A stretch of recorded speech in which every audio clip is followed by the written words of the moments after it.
بسم اللہ الرحمن الرحیم۔ اور لوط علیہ السلام کو ہم نے پیغمبر بنا کر بھیجا، پھر یاد کرو جب اس نے اپنی قوم سے کہا کیا تم ایسے بے حیا ہو گئے ہو کہ وہ فحش کام کرتے ہو جو تم سے پہلے دنیا میں کسی نے نہیں کیا، تم عورتوں کو چھوڑ کر مردوں سے اپنی خواہش پوری کرتے ہو، حقیقت یہ ہے کہ تم بالکل ہی حد سے گزر جانے والے لوگ ہو۔ مگر اس کی قوم کا جواب اس کے سوا کچھ نہ تھا کہ نکالو ان لوگوں کو اپنی بستیوں سے، بڑے پاک باز بنتے ہیں یہ۔ آخر کار ہم نے لوط علیہ السلام اور اس کے گھر والوں کو بجز اس کی بیوی کو جو پیچھے رہ جانے والوں میں تھی بچا کر نکال دیا، اور اس قوم پر برسائی ایک بارش، پھر دیکھو کہ ان مجرموں کا کیا انجام ہوا۔ حضرت ابراہیم علیہ السلام کی قوم میں سے صرف ان کے بھتیجے حضرت لوط علیہ السلام ان پر ایمان لائے۔ انہوں نے اپنے چچا کے ساتھ عراق سے ہجرت کی اور کچھ عرصے تک شام، فلسطین اور مصر میں حضرت ابراہیم علیہ السلام کے ساتھ دعوت و تبلیغ کا تجربہ حاصل کرتے رہے۔ پھر اللہ سبحانہ وتعالی نے انہیں پیغمبری کے منصب پر سرفراز کیا، اور لوط علیہ السلام کو ہم نے حکم اور علم بخشا، اور وہ قوم صدوم کی اصلاح پر مامور ہوئے۔ حضرت لوط علیہ السلام جب یہاں پہنچے تو جوان تھے، اور جب اس قوم پر عذاب آیا تو ان کی اولاد جوان ہو چکی تھی۔ حضرت لوط علیہ السلام کی یہاں آمد اہل صدوم کے لیے خوش بختی کا ذریعہ تھی کہ وہ ان کی دعوت و اصلاح قبول کرتے اور اخلاقی طور پر سربلند ہوتے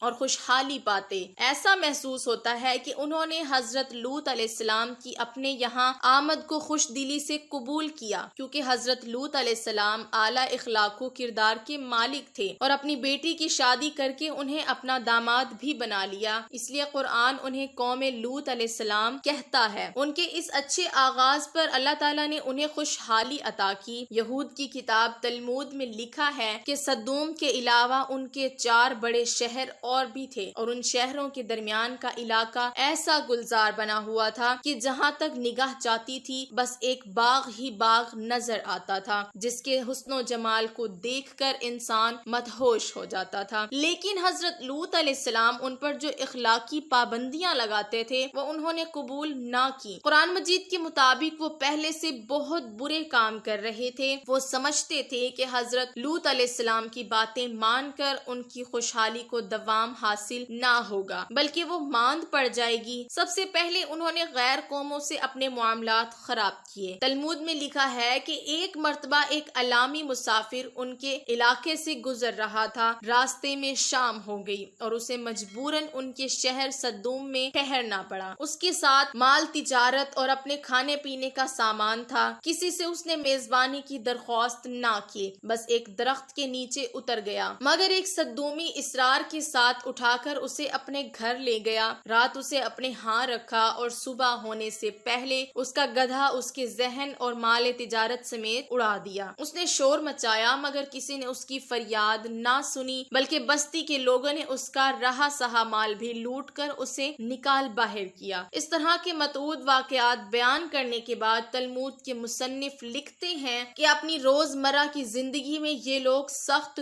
ظالم، دھوکے باز اور بد معاملہ تھے۔ کوئی مسافر ان کے علاقے سے بخیریت نہ گزر سکتا تھا، کوئی غریب ان کی بستیوں سے روٹی کا ایک ٹکڑا نہ پا سکتا تھا۔ بارہا ایسا ہوتا کہ باہر کا آدمی ان کے علاقے میں پہنچ کر فاقوں سے مر جاتا تھا، اور یہ اس کے کپڑے اتار کر اس کی لاش کو برہنہ دفن کر دیتے تھے۔ بیرونی تاجر اگر شامت کے مارے وہاں چلے جاتے تو برسر عام لوٹ لیے جاتے اور ان کی فریاد کو ٹھٹھوں میں اڑا دیا جاتا۔ ایک مرتبہ حضرت سارہ علیہ السلام نے حضرت لوط علیہ السلام کے گھر والوں کی خیریت دریافت کرنے کے لیے اپنے غلام کو صدوم بھیجا۔ جب وہ شہر میں داخل ہوا تو اس نے دیکھا کہ ایک صدومی ایک اجنبی کو مار رہا ہے۔ اس نے اسے شرم دلائی کہ تم بے کس مسافروں سے یہ سلوک کرتے ہو، مگر جواب میں سر بازار اس کا سر پھاڑ دیا گیا۔ ایک مرتبہ ایک غریب آدمی کہیں سے ان کے شہر میں آیا اور کسی نے اسے کھانے کو کچھ نہ دیا۔ وہ فاقے سے بدحال ہو کر ایک جگہ گرا پڑا تھا کہ حضرت لوط علیہ السلام کی بیٹی نے اسے دیکھ لیا اور اس کے لیے کھانا پہنچایا۔ اس پر حضرت لوط علیہ السلام اور ان کی بیٹی کو سخت ملامت کی گئی اور انہیں دھمکیاں دی گئیں کہ ان حرکتوں کے ساتھ تم لوگ ہماری بستی میں نہیں رہ سکتے۔ اپنی اولادی کو انہوں نے ایک باغ بنا رکھا تھا جس کا سلسلہ میلوں تک پھیلا ہوا تھا۔ اس باغ میں وہ انتہائی بے حیا حیائی کے ساتھ اعلانیہ بدکاریاں کرتے تھے اور ایک لوط علیہ السلام کے سوا کوئی زبان ان کو ٹوکنے والی نہ تھی۔ قرآن مجید میں اس پوری داستان کو سمیٹ کر صرف 2 فقروں میں بیان کر دیا گیا ہے کہ وہ پہلے سے بہت برے کام کر رہے تھے اور تم مردوں سے خواہش نفس پوری کرتے ہو، مسافروں کی راہ مارتے ہو اور اپنی مجلسوں میں کھلم کھلا بدکاریاں کرتے ہو۔ معلوم ہونا چاہیے کہ یہ جو خوشحال قوم تھی اپنی خوشحالی میں مست تھی اور اسے اپنی تباہی اور بربادی کے آثار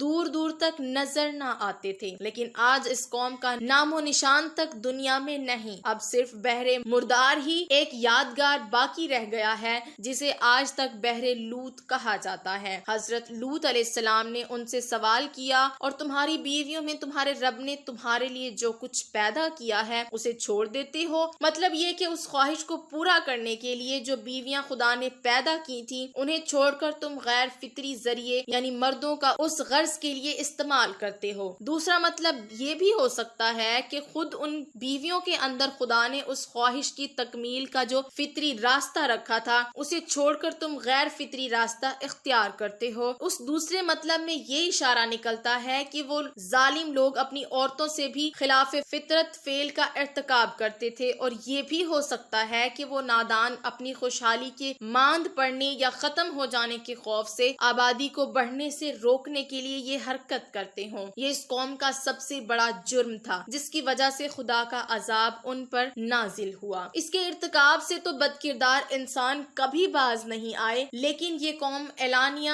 اس کے ارتکاب کرتی تھی اور اسے کوئی قابل شرم کام نہیں مانتی تھی۔ آج مغرب میں انسانی آزادی کے نام پر اس کی اجازت دی جاتی ہے یا اس کی اجازت کے لیے زبردست پروپیگنڈا کیا جاتا ہے، لیکن کہیں بھی اسے قابل فخر نہیں سمجھا جاتا اور اس کے مرتکب کو بری نظر سے دیکھا جاتا ہے اور قابل رحم اور بیمار سمجھا جاتا ہے۔ حقیقت یہ ہے کہ ہم جنسی بالکل فطرت کے خلاف ہے۔ اللہ تعالیٰ نے انسانی نسل کی بقا کے لیے جوڑے بنائے ہیں تاکہ یہ دونوں مل کر ایک خاندان بنائیں اور پھر معاشرہ بڑھے، پھلے اور پھولے۔ اسی مقصد کے لیے مرد اور عورت کو 2 الگ الگ جنس بنایا، ان میں سے ایک دوسرے کے لیے کشش پیدا کی، ان کی جسمانی بناوٹ اور نفسیاتی ترکیب ایک دوسرے کی ضرورتوں کے عین مطابق بنائی اور انہیں ایک دوسرے کے لیے سکون، راحت اور لطف کا ذریعہ بنایا۔ اس جوڑ میں جو لذت ہے وہ بقائے نسل کا ذریعہ ہونے کے ساتھ ہی دونوں کے لیے خدمت کا نقد صلہ بھی ہے،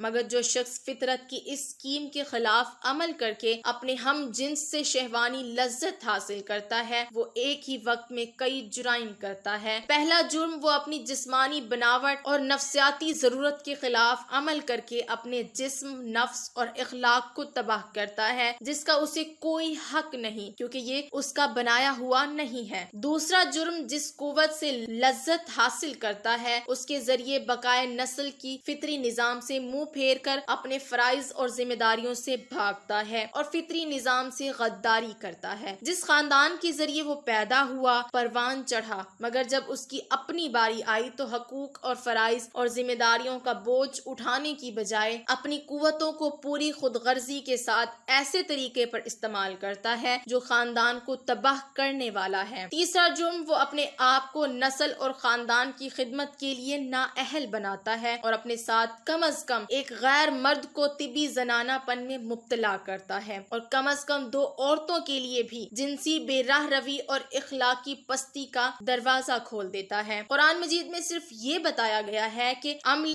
قوم لوط بدترین گناہ ہے جس پر ایک قوم اللہ تعالیٰ کے غضب میں گرفتار ہوئی۔ اس کے بعد یہ بات ہمیں نبی کریم صلی اللہ علیہ وسلم کی رہنمائی سے معلوم ہوئی کہ یہ ایک ایسا جرم ہے جس سے معاشرے کو پاک رکھنے کی کوشش کرنا حکومت اسلامی کے فرائض میں سے ہے، لیکن چونکہ نبی کریم صلی اللہ علیہ وسلم کے زمانے میں ایسا کوئی مقدمہ پیش نہیں ہوا، اسی لیے قطعی طور پر یہ بات متعین نہ ہو سکی کہ اس کی سزا کس طرح دی جائے۔ بعض فقہا اس جرم پر وہی سزا تجویز کرتے ہیں جو زنا کی سزا ہے، یعنی غیر شادی شدہ کو 100 کوڑے مارے جائیں گے اور جلا وطن کر دیا جائے گا اور شادی شدہ کو رجم کیا جائے گا۔ امام ابو حنیفہ رحمۃ اللہ علیہ کی رائے میں اس پر کوئی حد مقرر نہیں ہے، بلکہ یہ فعل قانون سازی کا مستحق ہے۔ جیسے حالات و ضروریات ہوں ان کے لحاظ سے کوئی عبرتناک سزا اس پر دی جا سکتی ہے۔